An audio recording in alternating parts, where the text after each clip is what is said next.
Hello and thanks for joining us. I'm Natalie Allen.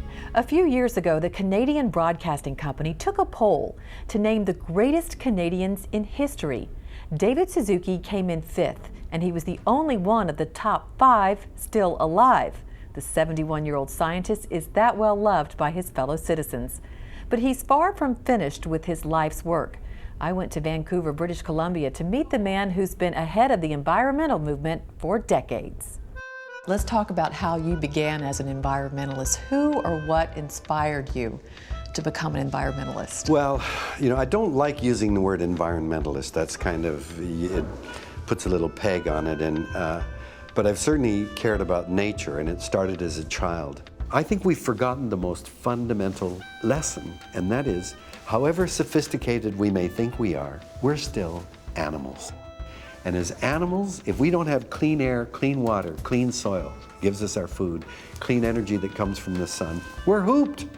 Such is the wisdom of David Suzuki, a man who comes by his knowledge of man and nature honestly. The most common question I'm asked is, listen, Suzuki, what can I do? Right. I'm insignificant. It's true, every one of us is insignificant. If one person is doing everything right, it's a drop in the bucket. But I believe we can fill any bucket if we've got lots of drops. So if we focus on food, transportation, and housing, then we come up with what we think are the 10 most effective things that people can do. And this doesn't mean selling your house and going living in a cave and dressing in sack clothes. That's what a lot of people fear. It's very, very simple. Give up meat one day a week, leave your car at home one day a week. If you're going to buy a new appliance at home, look for the energy guides and get the most energy efficient ones. So they make sense and they make pocket economic sense as well.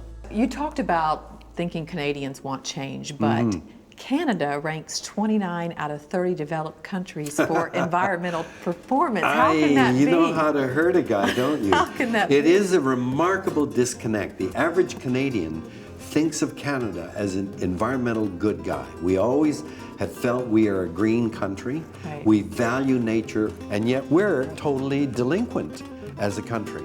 And Canadians are absolutely shocked at this. And how does Canada compare to the U.S. in that regard? Thank God for the U.S. or we would be rock bottom.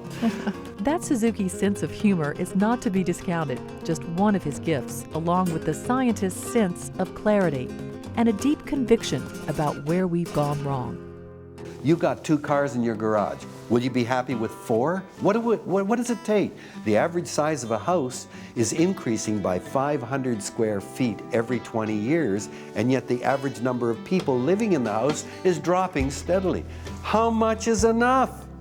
This whole idea that more and more is what makes us happy and is necessary is at the heart of the problem we're facing. We live in a human-created environment where it becomes easy to think we're not like any other creature. We're so smart, we create our own habitat, and we forget that we're still as dependent on the air and the water and the soil, and that comes from nature. No amount of human technology can cleanse the atmosphere or the earth, or, we've got to find a way of living back in balance with the things that really matter. Can we do that in our lifetime? We've got to. Living and working now in this same place he called home as a child, Suzuki looks ahead, determined to help create a better future. You've been talking about this for a long time, many decades. How do you most want to be remembered as far as your life's work?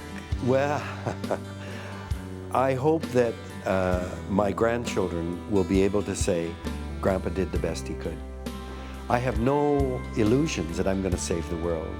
And if there are millions and millions of us all doing the best we can in some small way, I believe that can add up to an irresistible force.